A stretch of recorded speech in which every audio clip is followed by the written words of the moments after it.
હળ હકાલવામાં આવે છે અને ખેતી કરવામાં આવે છે। હવે તો હવે આવશે અનાજનો સંગ્રહ। તો વિદ્યાર્થી મિત્રો, અનાજનો સંગ્રહ કેવી રીતે કરવામાં આવે? તો ખેતી ઉત્પાદન કે કૃષિ ઉત્પાદનને વધુ નુકસાન થઈ શકે છે। આ નુકસાનના જૈવિક કારકો એટલે કે કીટકો ખોતરીને ખાનારા એટલે ઉંદર, ફૂગ, ઈતરડી, બેક્ટેરિયા તેમજ અજૈવિક ઘટકો જેવા કે તાપમાન, ભેજ, અયોગ્ય પ્રમાણને કારણે સંગ્રહ સ્થાનને નુકસાન પહોંચે છે। હવે કૃષિ ઉત્પાદન જે આપ્યું હોય એનો આપણે સંગ્રહ કરી તો એને જૈવિક ઘટકો દ્વારા નુકસાન પહોંચે। જૈવિક ઘટકો કયા? કીટકો, ખોતરીને ખાનારા ઉંદર, ફૂગ, ઈતરડી, બેક્ટેરિયા, આ બધા જૈવિક એટલે આ બધા સજીવો છે અને પાકના જે સંગ્રહ કર્યો હોય અન્નનો એને નુકસાન પહોંચાડે છે। જ્યારે અજૈવિક ઘટકો જેવા કે તાપમાન, ભેજ એ પણ જો અયોગ્ય પ્રમાણમાં હોય તો પણ પાકને તે નુકસાન પહોંચાડે છે। આ પરિબળોને કારણે ગુણવત્તામાં ઘટાડો થાય છે, વજન ઘટી જાય પાકનો, નબળી અંકુરણ ક્ષમતા પામે। પછી જો એ પાક વાવે આપણે તો એ પાક છે એ ઉગે અને એમાંથી ઉત્પાદન સારું આવતું નથી, એટલે અંકુરણ ક્ષમતા ઘટી જાય। પછી નીપજનો રંગ બદલાઈ જાય, જેને કારણે બજારની અંદર કિંમત પણ ઘટી જાય છે। આ પરિબળો પર નિયંત્રિત મેળવવા માટે યોગ્ય ઉપચાર અથવા તો સંગ્રહનું પ્રબંધન એટલે કે વ્યવસ્થાપન કરવું જોઈએ। નિરોધક અને નિયંત્રણ પદ્ધતિઓનો ઉપયોગ સંગ્રહ કરતાં પહેલાં કરવામાં આવે છે। આ પદ્ધતિઓમાં સંગ્રહ કરતાં પહેલાં ઉત્પાદનની નિયંત્રિત સફાઈ કરીને સારી રીતે મૂકવામાં આવે છે। પહેલાં સૂર્યના પ્રકાશમાં અને પછી છાંયડામાં રસાયણયુક્ત તથા ધુમાડાનો ઉપયોગ કરવામાં આવે છે, જેથી જંતુઓ મરી જાય છે।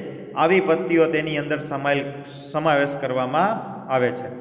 તો વિદ્યાર્થી મિત્રો, હવે એના પછી આવશે પશુપાલન, જે આપણે અગાઉના લેક્ચરમાં ભણી ગયા છે। પશુપાલન, તો પશુપાલનની અંદર ઉપર જો આપેલું છે કે પશુ ઉત્પાદનમાં પોષક મૂલ્યો પ્રતિશત પ્રમાણમાં અહીંયા ટકાવાર પ્રમાણમાં આપ્યા છે। જેમ કે ગાયનું દૂધ છે તો એની અંદર ચરબી, પ્રોટીન, શર્કરા, ખનિજ તત્વો, પાણી અને વિટામિન્સ આનું પ્રમાણ અહીંયા આપેલું છે। ચરબી 3.60% હોય, પ્રોટીન 4%, શર્કરા 4 થી 4.50%, ખનિજ તત્વો 0.70%, પાણી 87.20%। જો વિદ્યાર્થી મિત્રો આ બધાનો સરવાળો કરો એટલે ટકાવારી 100 થાય। અને વિટામિન આપણને B1, B2, B12, D, E વગેરે વિટામિન આપણને મળે છે ગાયના દૂધમાંથી। ઈંડામાં 12% ચરબી હોય, પ્રોટીન 13% હોય, ખનિજ દ્રવ્ય 1% હોય, પાણી 74% હોય અને B2 અને D વિટામિન આપણને મળે છે। માંસમાંથી 3.60% ચરબી મળે, પ્રોટીન 21.10% પ્રોટીન મળે, ખનિજ તત્વો 1.10%, પાણી 74.20% હોય, B2 અને B12 વિટામિન આપણને માંસમાંથી મળે છે। હવે માછલી છે એની અંદર ચરબી 2.50% હોય, પ્રોટીન છે એ 19% હોય અને શર્કરા છે એમાં ઓછા પ્રમાણમાં મળે છે। ખનિજ તત્વો 1.30% હોય, પાણી 77.20% હોય અને નિએસિન અને ડી અને એ વિટામિન જેવા વિટામિન આપણને મળે છે। અને જ્યાં ફૂદડી કરેલી છે એ અલ્પ માત્રામાં મળે છે, તો એમાં શર્કરા ઈંડા, માંસ અને માછલીમાં શર્કરા ઓછા પ્રમાણમાં હોય છે। ચાલો વિદ્યાર્થી મિત્રો, હવે આપણે કાલે વાત કરી હતી કે તમારે નવનીત લઈને બાજુમાં બેસવાનું છે, તો નવનીતની અંદર કયા પ્રશ્ન લખવા તો પાકા કરવા, બરાબર? વિદ્યાર્થી મિત્રો, તમને હું ઉપર લખીને મોકલું કે પાકી બુકમાં આ પ્રશ્ન લખવાના છે, તો એટલા જ પ્રશ્ન તમારે પાકા કરવાના છે પરીક્ષા માટે। તો એના માટે હું તમને પહેલા પાઠના, બીજા પાઠના, ત્રીજા અને ચોથા પાઠના, તો બીજો અને ચોથો પાઠ છે આપણે ટીક કરાવી દીધો છે, બરાબર? પહેલા અને ત્રીજાના પ્રશ્ન હું તમને લખીને મોકલી દઈશ, 13માના પણ લખીને મોકલી દઈશ, બરાબર? આ પ્રશ્ન તમારે પાકા કરવાના છે પરીક્ષામાં। તો 4 માર્કના તો મેં તમને કહી જ દીધા, બરાબર? હવે 14મા અને 15મા પાઠના મેં આપી દીધા છે તમને। તો 13માના પહેલા અને બીજા પાઠના પ્રશ્ન, પછી 8મા અને 9માના, તો એ પ્રશ્ન હું તમને ટીક કરાવી દઈશ। ચાલો, હવે 8મા અને 9મા પાઠની અંદર તમારે વિદ્યાર્થી મિત્રો પ્રશ્ન ટીક કરવા હોય તો તમે નવનીત વિડીયો પુશ કરી અને નવનીત કાઢો અને એની અંદર તમે પ્રશ્ન ટીક કરી લ્યો 8મા અને 9મા પાઠના।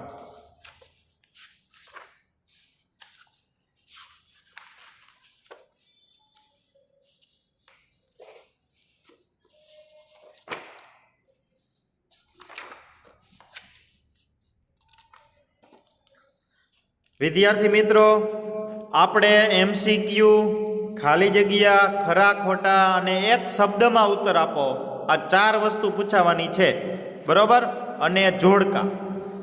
આટલું સેક્શન એમાં પાકું કરવાનું છે. MCQ, ખરા ખોટા, ખાલી જગ્યા, એક શબ્દમાં ઉત્તર આપો અને જોડકા જોડો. આટલું તમારે વિભાગ એમાં પાકું કરવાનું છે. પછી જોડકું 2 માર્કમાં પણ પૂછાઈ શકે. તો જોડકા તો તમે પાકા કર્યા હોય તો પછી 1 માર્કમાં 2 માર્કમાં ગમે એમાં પૂછાઈ શકે, તો એ તમારે પાકા કરી નાખવાના. અને 2 માર્કમાં જેટલા પાઠ લખ્યા છે એટલા જ પાઠના પ્રશ્ન વાંચવાના છે 2 માર્ક માટે, બરાબર. 3 માર્કમાં જેટલા પાઠ લખ્યા છે પેપર સ્ટાઇલમાં એટલા જ પ્રશ્ન વાંચવાના છે. ચાલો હવે એક જ મિનિટ.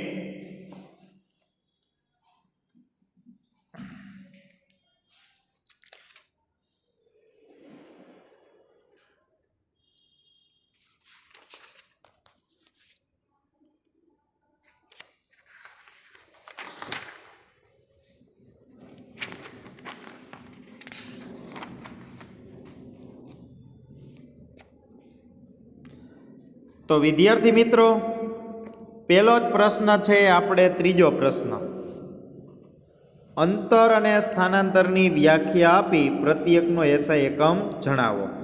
તો આ પ્રશ્ન છે એ 2 માર્કમાં પૂછાઈ શકે, તો એ પ્રશ્ન તમારે પાકો કરવાનો છે, બરાબર.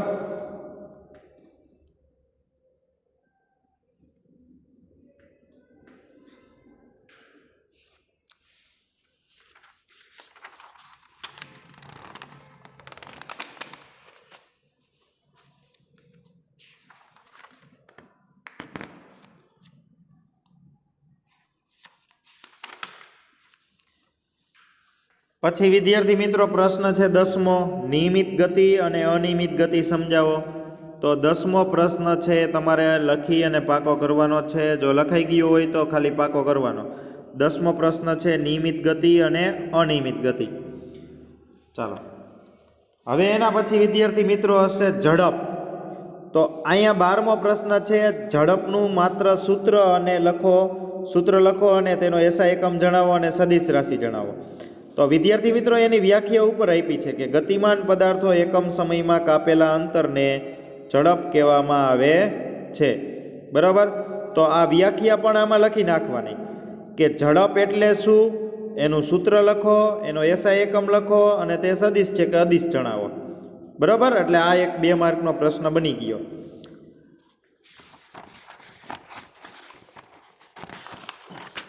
હવે એવી જ રીતે વિદ્યાર્થી મિત્રો 17મો પ્રશ્ન છે વેગ એટલે શું. તો હવે વેગની વ્યાખ્યા અહીંયા આપેલી છે કે ગતિમાન પદાર્થ એકમ સમયમાં કરેલા સ્થાનાંતરને વેગ કહેવામાં આવે છે. તો વેગનું સૂત્ર લખવાનું અને તેનો એસઆઈ એકમ લખવાનો, બરાબર, અને સદિશ છે કે અદિશ તે જણાવવાનું. ચાલો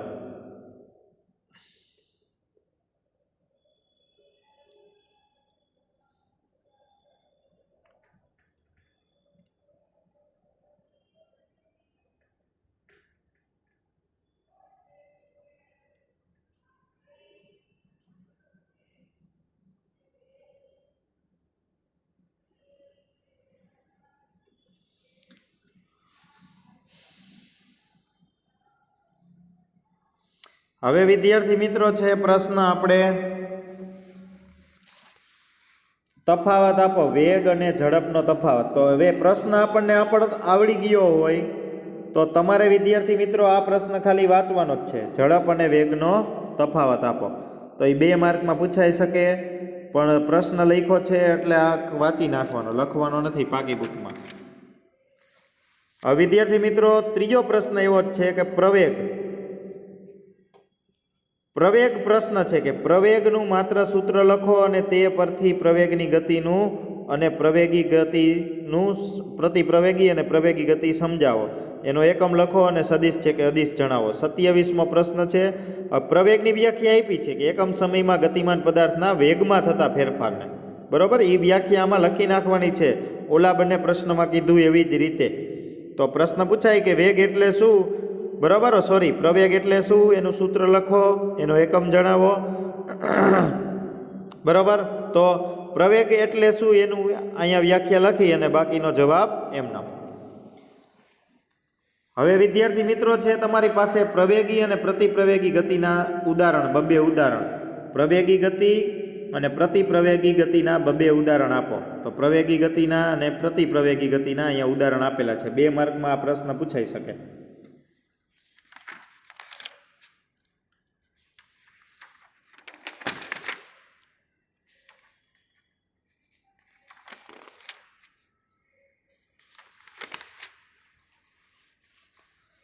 હવે વિદ્યાર્થી મિત્રો ગતિના 3 સમીકરણ છે.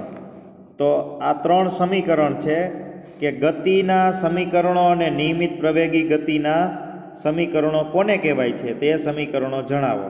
તો ગતિના સમીકરણો આ 3 છે કે v બરાબર u પ્લસ એટી, s બરાબર ut પ્લસ 1/at સ્ક્વેર અને 2as બરાબર v square minus v square.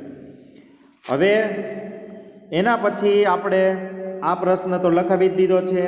53મો પ્રશ્ન કે સુરેખ પથ ઉપર અચળ પ્રવેગી ગતિ માટે વેગ અને સમય વચ્ચેનો સંબંધ દર્શાવતું સમીકરણ v બરાબર u પ્લસ એટી તારવો. બરાબર. ચાલો તો વિદ્યાર્થી મિત્રો આ સમીકરણવાળો પ્રશ્ન છે એ પૂછાઈ શકે 53મો. પછી એવો જ પ્રશ્ન છે 54મો. 54મો પ્રશ્ન છે સુરેખ પથ ઉપર અચળ પ્રવેગી ગતિ માટે સ્થાન અને એટલે કે અંતર અને સમય વચ્ચેનો સંબંધ દર્શાવતો 54મો પ્રશ્ન s બરાબર ut પ્લસ 1/at સ્ક્વેર વાળું સમીકરણ વાળો. પછી 55મો વિદ્યાર્થી મિત્રો પ્રશ્ન 2as વાળો કે 2as બરાબર v square minus v square એ સમીકરણ સાબિત કરો. 55મો પ્રશ્ન. ચાલો હવે એના પછી આવશે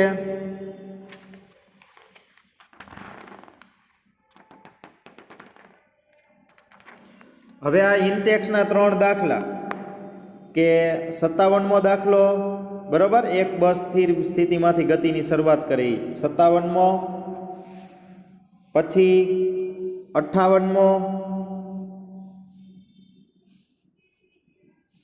58મો, પછી 59મો,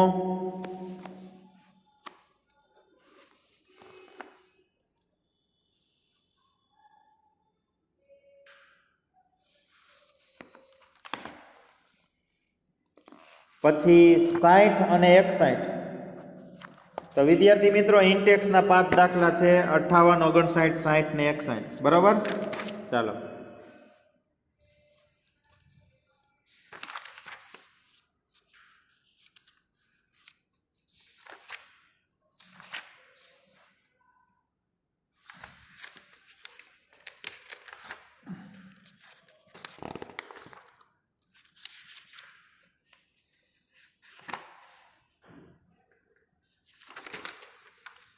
પછી વિદ્યાર્થી મિત્રો પાઠ્યપુસ્તકના 7 ઉદાહરણ છે. 7 ઉદાહરણ છે એ તમારે કરી નાખવાના. પાઠ્યપુસ્તકના 7 ઉદાહરણ છે એ 7 ઉદાહરણ છે એ તમારે કરી નાખવાના છે. પાઠ્યપુસ્તકના 7 ઉદાહરણ લખો. બરાબર. ચાલો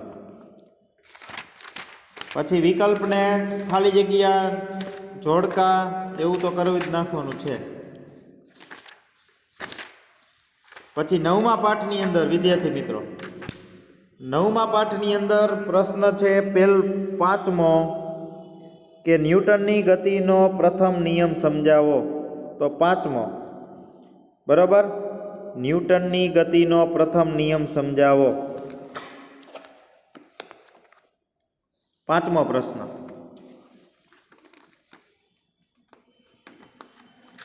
પછી 6થો પ્રશ્ન જડત્વ એટલે શું?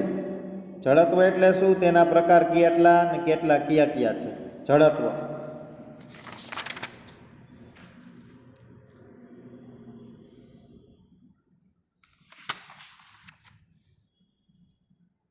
પછી વિદ્યાર્થી મિત્રો 2 માર્કમાં પ્રશ્ન પૂછાય કે ટૂંકનોંધ લખો વેગમાન. ટૂંકનોંધ લખો વેગમાન. 18મો પ્રશ્ન ટૂંકનોંધ લખો વેગમાન. પછી વિદ્યાર્થી મિત્રો 4 માર્કમાં કે 3 માર્કમાં પ્રશ્ન પૂછાય કે ન્યૂટનની ગતિનો બીજો નિયમ લખો F બરાબર ma. IMP પ્રશ્ન છે અને સમીકરણ સાબિત કરો.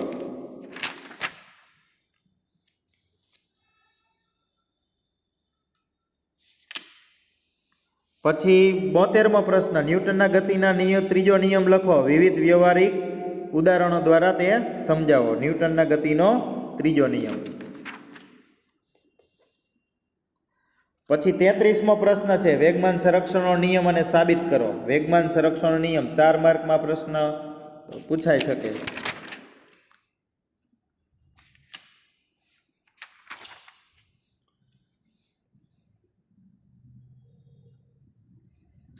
પછી વિદ્યાર્થી મિત્રો પ્રશ્ન નંબર 36મો છે દાખલો 50 ગ્રામની ગોળીવાળો. પછી 37મો પ્રશ્ન છે દાખલો 100 ગ્રામ અને 200 ગ્રામ દળ ધરાવતા બે પદાર્થો. એ દાખલો જ છે. બરાબર, ચાલો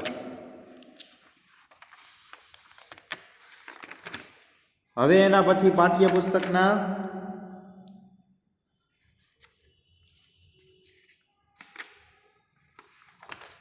ઉદાહરણના જે દાખલા છે 8, એ 8 દાખલા કરવાના છે.